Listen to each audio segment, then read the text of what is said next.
All right, this morning we're wrapping up this series that we've been doing on relationships called The Struggle is Real. As I wrote in the newsletter this week, there are a lot of people saying, when will this thing stinking be over, please? And I'm like, wow, has it been that boring? Has it been that bad? And they said, no, it just keeps pushing up on sore spots in my life, in my marriage, in my family, in my neighborhood, in my church, wherever, at work. It's just a little too hard. I'm ready to move on to something else. And I totally understand that, right? So what we've done is for the last time you're going to hear it. You're going to hear this, the mantra of the summer. Okay, here it is. We were designed for relationship. It's how we're designed. It's what we're made for. That's why we're so similar to each other, because he wants us to relate well to each other. But along the way, all those relationships got all messed up. And it didn't take long in the scriptures. In Genesis, the very first book of the Bible, on the third chapter, just a bunch of verses in, we've got Adam and Eve at each other's throats. We have them hiding from each other, blaming each other, being distant from each other, and in fact, distant from God. And then in chapter 4, we find one brother killing the other brother. Chapter 5, you want to read it, just keep reading on. And all of a sudden, we have it going far beyond brother to brother. We have it going on to entire cultures, entire groups of people at each other's throats, to the point where God regretted having made mankind. Wow, that's a pretty strong statement. He regretted having done it because of the mess we'd created. And I think you wonder if he began to be sorry that he gave us free will, that we could act out, either be obedient or not. And when we weren't, we thought we were going to do ourselves good, right? That we were going to be able to be in charge. The problem is we made a huge mess for ourselves and for everybody around us. And so that it all messed up. But our only hope then is a spirit-filled life where God would live his life in us and through us to give us the ability to do what the scriptures say is to submit one to another, to be in relationships of submission. And that sounds so anti-cultural, right? In our culture, we submit to nobody. We do whatever in the world we want to do. And I am in a world in a country, and I think we all would see this clearly, that there is this polarization, increasing polarization in our culture, from the political left to the political right, from one racial group to another racial group, from one moral group to another set of morals. We almost live in a culture of anarchy, where I'll do whatever I want to do, when I want to do it, I'll say it how I want to, there'll be no submission to one another, I'm in charge of myself. I think we live in a culture that's headed in very scary places. And if we're going to make a difference, it's going to be in relationships. I wish we could just kind of throw a rally and turn the nature of our culture. It just doesn't happen that way. It starts at home, it heads into our neighborhoods, and it goes beyond that. And the way we treat each other, the way we engage each other, no matter what the differences might be. So we might submit one to another. Here's where it comes from. Look in Ephesians chapter 5. It says, therefore be imitators of God as beloved children, and walk in love. Walk in a fashion that's about love. And now look at here, the example, as Christ loved us and gave himself for us, up for us, a fragrant offering, a sacrifice to God. His example is the very thing that helps us know how to relate to each other. He sacrificed himself for our good. And it almost got missed by the world. But God made sure that story was told from one corner of the world to the next. Do you know the fastest growing church in the world today is in Iran? God's movement of his message and his gospel is working. It is expanding. Do you know the greatest number of missionaries in the world today are headed out of South America to the rest of the world? Because Americans are not received very well anymore because of our political stance as a nation. And so God said, great, I'll just raise up a bunch of South Americans to reach the world. And they're doing it. It's an incredible movement. But he wants us to walk in love. And look at this in verse 15. Look carefully then how you walk, not as unwise, but as wise, making the best use of the time because the days are crazy. That's what it's saying. Therefore, don't be foolish, but understand the will of the Lord. And don't get drunk with wine. Don't waste your time with that. What a waste of time. Don't do that. But it's just debauchery, but be filled with the Spirit. Wow, he must be with something incredible there. And look at the 4 results. Addressing one another in psalms and hymns and spiritual songs. Addressing one another out of the truth of Christ, out of the truth of the gospel. Also, the next one, singing and making melody to the Lord with your hearts, having a heart that's full of joy. Third, giving thanks always for everything to God the Father in the name of the Lord Jesus Christ, believing that we can give thanks because he works all things together for good, for those who love him and are called according to his purpose, that the world's not totally out of control. God is still sovereign. Wow. And last but not least, and we've been on all summer, submitting to one another out of reverence for Christ. It's circle it, put a banner over it. That's the big deal that we've been talking about all summer. And this submitting to one another means to yield to each other, to defer to each other, but also to offer ourselves to one another. Be humble enough to defer, to hear, to yield, and also humble enough to make sure we offer who we are in the truth of what we think and working it out with the other person. Wow. It also means to stop resisting and to stop hiding. That's what happened, right? In the garden, they began to hide from each other, right? They hid from each other. They hid from God. Adam and Eve got a bunch of fig leaves together and covered themselves up. Not a great idea because fig leaves in 2 days get really dry and they start curdling, and it just doesn't work very well. And so God, for the very first time, created death in the garden as he killed an animal to give them coverings for their body. Wow. It's incredible. But we need to stop resisting one another and stop hiding. So we talked about it in terms of the marriage. Husbands, that you'd love your wives, give a gift of grace to your wives to love her. It's embedded with respect that you love her deeply, to nourish and cherish her. The wives, that you would respect your husbands, give a gift of grace to them to respect them because it's embedded with love. In the area of the family, parents, to understand who your kids are and help them to be all that God created them to be and not frustrate them unnecessarily. And children, to respect your parents. Because it's a first command with a promise that it'll go well with your life. When you stop respecting your family, you hurt yourself also. In the area of the workplace, to employers, to understand that your employees are equal. And employees to understand the respect that they deserve as the employer. We talked last week about church conflict and doing well in the midst of when you gather people together, guess what you're going to get? It's conflict. And working it out appropriately will be the determining factor of what a church is like. Then, today we're going to talk about neighbors. So when we're told we're supposed to love the Lord and love our neighbors, I don't know about you, but that bucket called neighbors is a big bucket. There's a lot of people in that thing, right? There are all sorts of different kinds of people. So when I started thinking about doing this message, I thought immediately of going to Luke 10, which I'm going to do. In fact, let's go to Luke 10. And here's the most incredible story about a neighbor. It's the basic. It's everything. And I'm just going to read it to you. And then we're going to apply it, right? So I'll try to read this with very little comment. But it says here, behold, in the midst of Jesus' ministry, he came to a place where this lawyer or this expert in the law, Jewish law, came to Jesus. And he says, behold, a lawyer stood up and put him to the test. Now we get the feel, he's putting him to the test. He's not totally there to be friendly. He's kind of putting Jesus to the test. He wants to nail him. But here it says, teacher, what shall I do to inherit eternal life? Pretty basic question, right? Of course. And Jesus said to him, well, what's written in the law?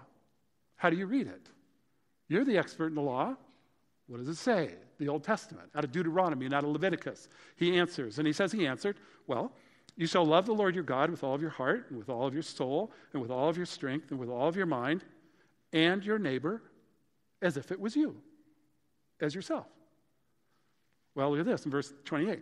And Jesus said to him, well, you've answered correctly. Do this, and you'll live like you've never believed. It's amazing what'll happen. Do this, and you're going to live big time.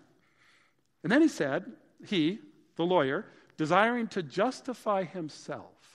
Key phrase, right? Somehow he knows something's wrong, and he's going to try to justify himself. Like, okay, I'm going to defend myself here. I'm going to justify myself. And he says to Jesus, well, who's my neighbor? Really, who's my neighbor? Isn't it the guy that lives next to me on, Temple Way?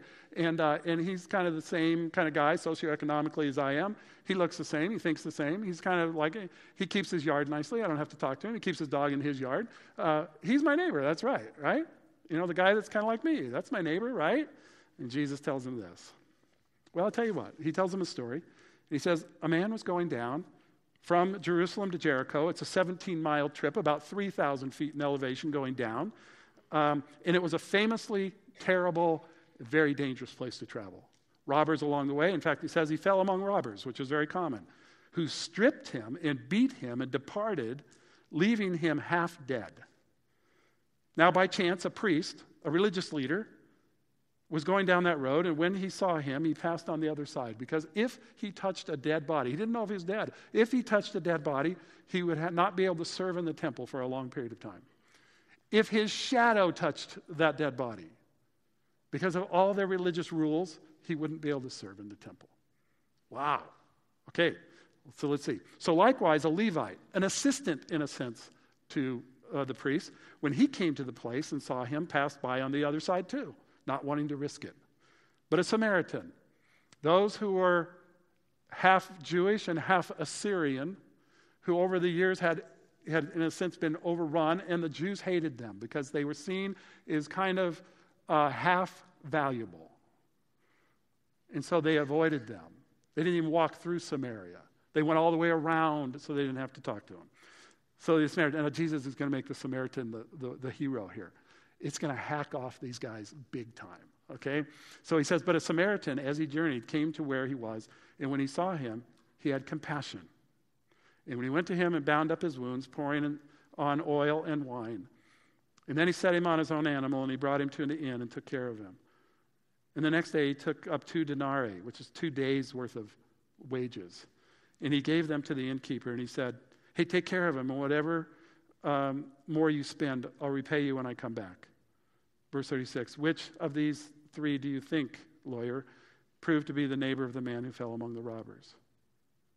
Obviously, it's a no-brainer, right? Of course. He answers, the one who showed him mercy. And Jesus said to him, go and do likewise. Go do the same thing. It's the end of the story. We don't know anything more. We don't know how he responds. We don't know what he did.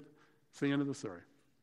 So as I was thinking about sharing this story several weeks ago, out of the blue, I got a film, I emailed a film from Nabil and Mimi Khoury, who live in Beirut, Lebanon. And I just got this film, so I was just sitting there at my email, and I clicked on it, and all of a sudden there was this story, the Good Samaritan, being acted out by these kids, I assumed, I didn't know for sure, but I assumed, in the mountains outside of Beirut. And it was beautifully done. And it just stunned me. I thought, whoa, wait a second. Not very far from the very spot where they're filming this is a war going on in Syria. A war that has killed maybe 500,000 people. A war that has displaced 12 million people. Many of them have left the country. 1.5 million have come into Lebanon. 1 in 4 people who live in Lebanon today are Syrian refugees. They're everywhere. And so I thought, wait, these kids are acting out this story. And it means 1 million times more than it means to us. And so this morning, I'd like to have Nabil and David come up here and to share a little bit. So if you guys would come up, we're going to sit in these cute chairs.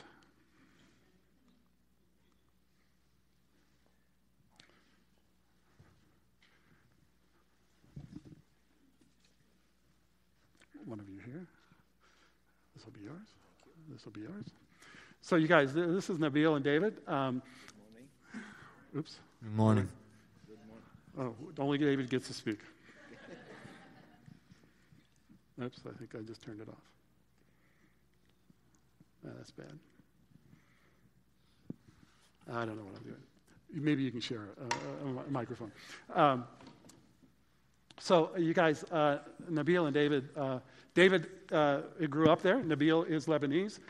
He married a gal from California, Mimi, and they live in Beirut now. Thank you, bro. And so they were here for a year with us. Oh, there it is. Thank you, bro. Good morning. Yeah, absolutely. So they're here. Rashad, their next son, just started at Missouri S&T. So he came to get his kids back in school. So timing is awesome that you're here. So there's a ton that we could learn, but here's one of the things. We're going to watch this film here in a second. It's 8 minutes long, so get some popcorn, be ready. But I want to ask Nabil, tell us a little bit about the context of this film. Who made it? How did this happen? What's the context? And then tell us a little bit about some of the main players in this film. Okay, well, before we went back to Lebanon, my wife and I, Mimi, by the way, she says hi to everyone.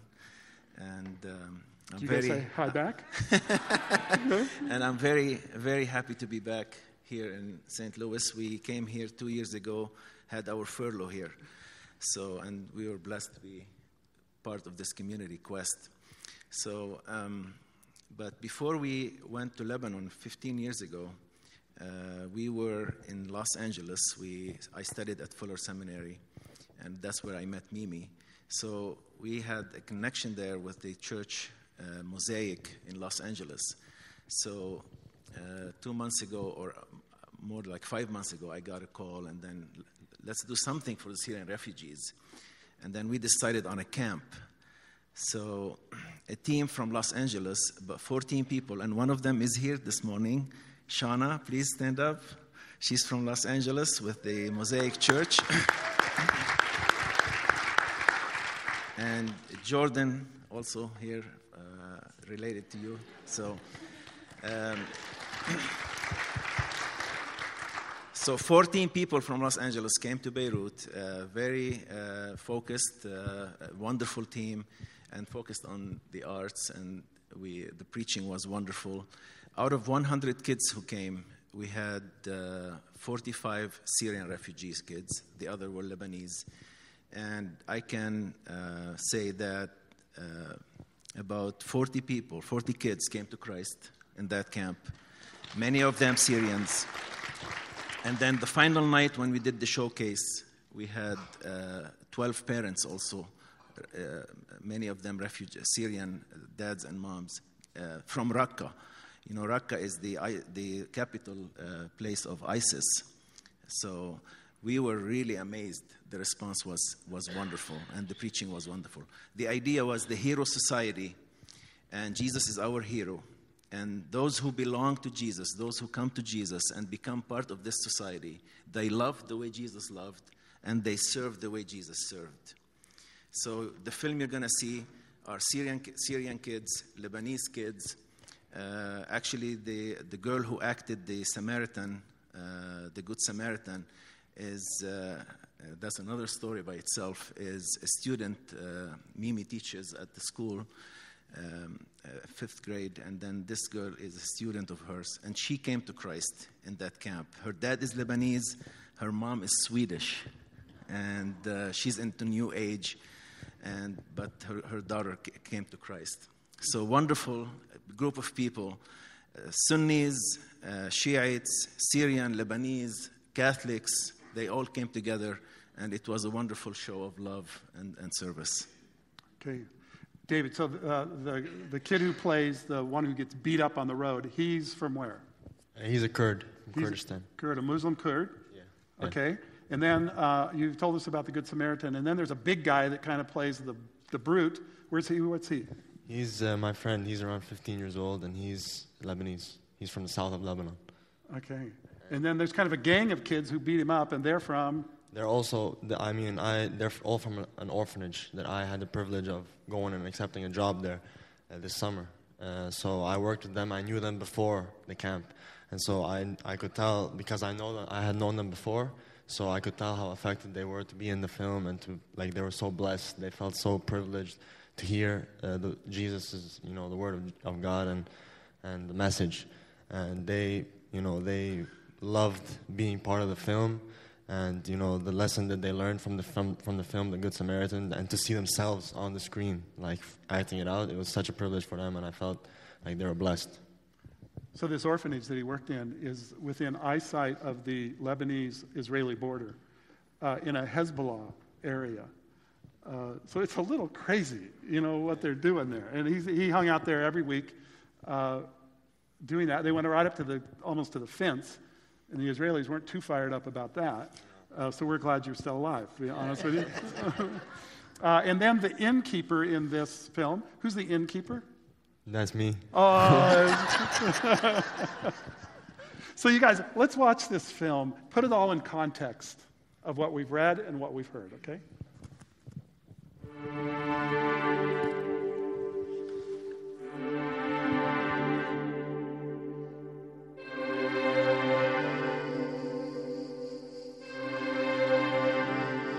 تحب الرب إلهك من كل قلبك ومن كل نفسك ومن كل قدرتك ومن كل فكرك وقريبك مثل نفسك.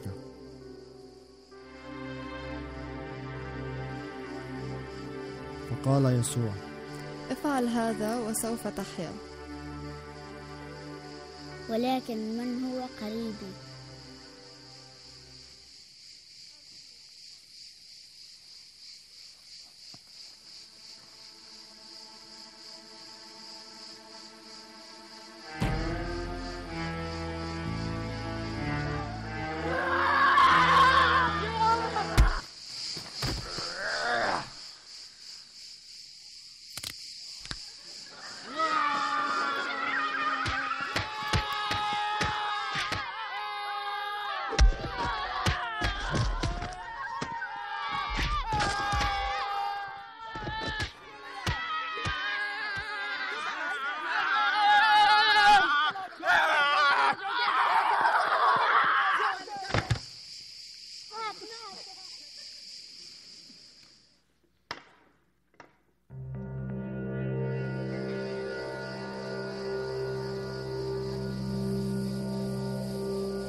اهتم به.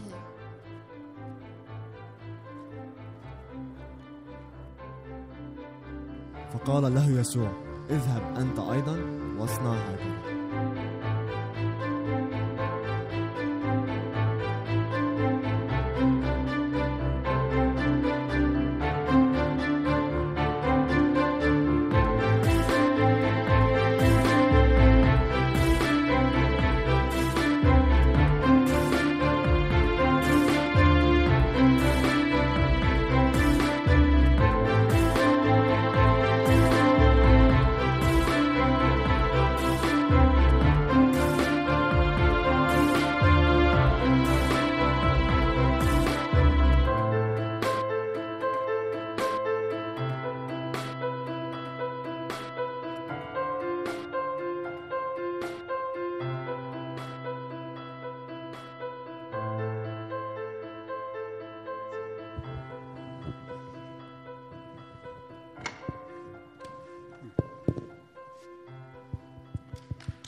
So probably the idea of a hero society that's necessary and needed in their culture is no less needed in ours. To reject pride and defeat fear into love.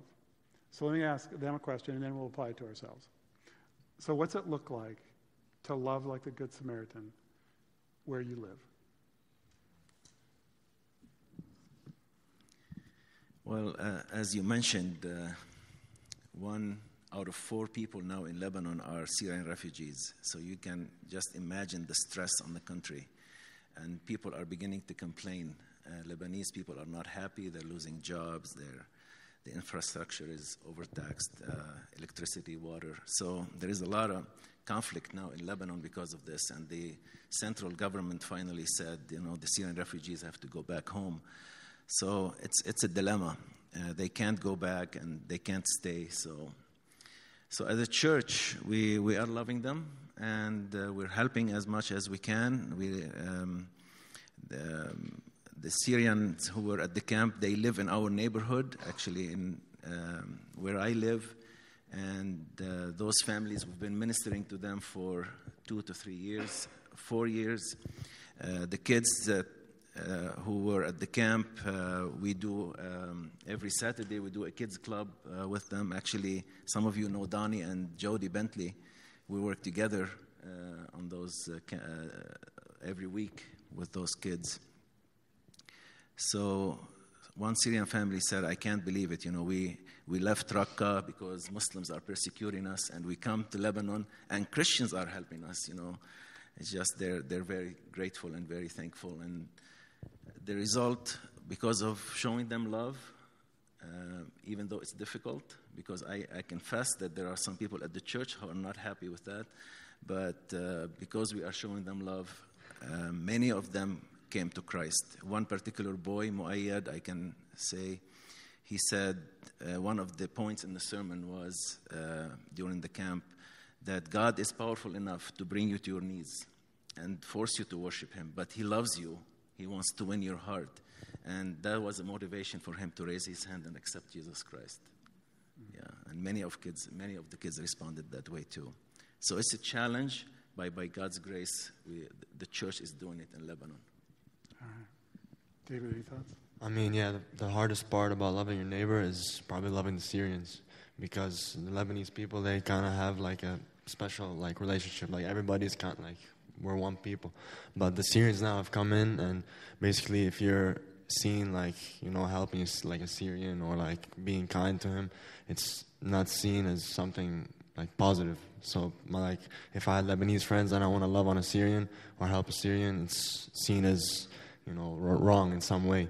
So that's probably the hardest part for me in front of my friends, to keep ministering to Syrians and to, regardless of what people think around me, that I can keep telling them about Jesus and helping them in any way they need. So yeah, okay. One more thing, add to that, in Lebanon you have different groups: the Shiites, the Lebanese Sunnis, the Lebanese Catholics, the Lebanese Orthodox, evangelicals. I mean, you can see how loving a Shiite in Lebanon is also, for me, not easy. But so praise God. He's our hero, and we do like he does. So I have a friend from Lebanon who said to me one time, Kevin, you don't understand. I grew up in a place where there are 14 different religious groups, and they all hate each other. I don't want to be a part of any of them. Makes sense. But Jesus has called us to love one another. So you guys hang tight. Let me finish up this thing, and then we're going to take communion together. And in fact, they're going to serve at this site over here. So if you'd like to take a Lebanese communion, it'll be over here. So here's the big idea we've had all summer, that we were designed for relationship, but along the way it all got messed up. And the only hope we have is a spirit-filled life, the reality, the presence, and the power of God inside of us, to be able to live that out, to give us the ability to submit to each other relationally in all the different relationships.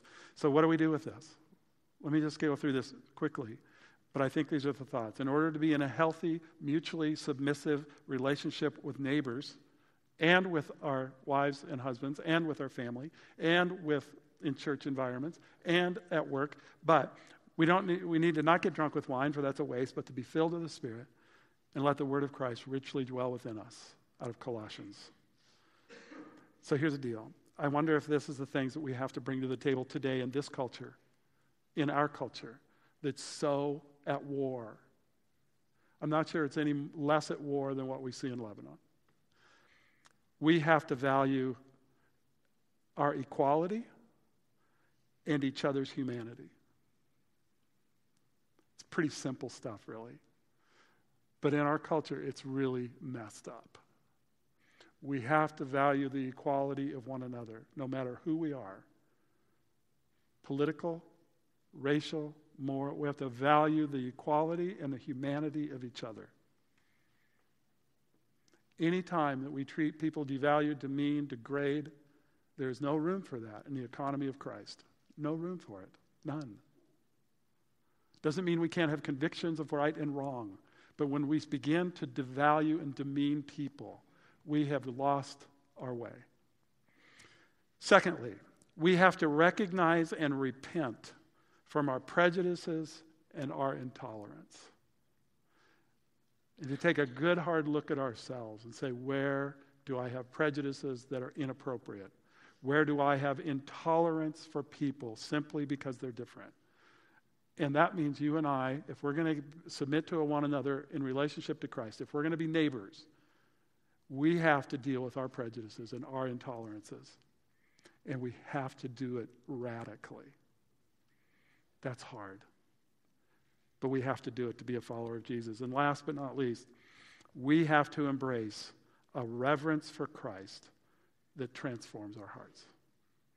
If we submit to one another out of reverence for Christ, then we have to commit ourselves to embracing the reverence we need for Him. It's out of a respect and a love for Christ that we will love and respect each other. It doesn't happen the other way around. And so the real question is, where's your relationship with Christ? And so if we're designed for relationships, and along the way they got all messed up, and our only hope is a Spirit-filled life that gives us the ability to submit to one another out of reverence for Christ. That's the key step. And so this morning, what I'd like to invite you to is to come to communion and say, first and foremost, I want to have a reverence for you, Jesus, of what you did for me. Your body that was broken for me. For me, you did it. If I was the last person on planet Earth, you'd have done it for me. That you gave your body broken for me on that cross. That you shed your blood for me so that your blood might make me whiter than snow. Forgive me and cleanse me and change me.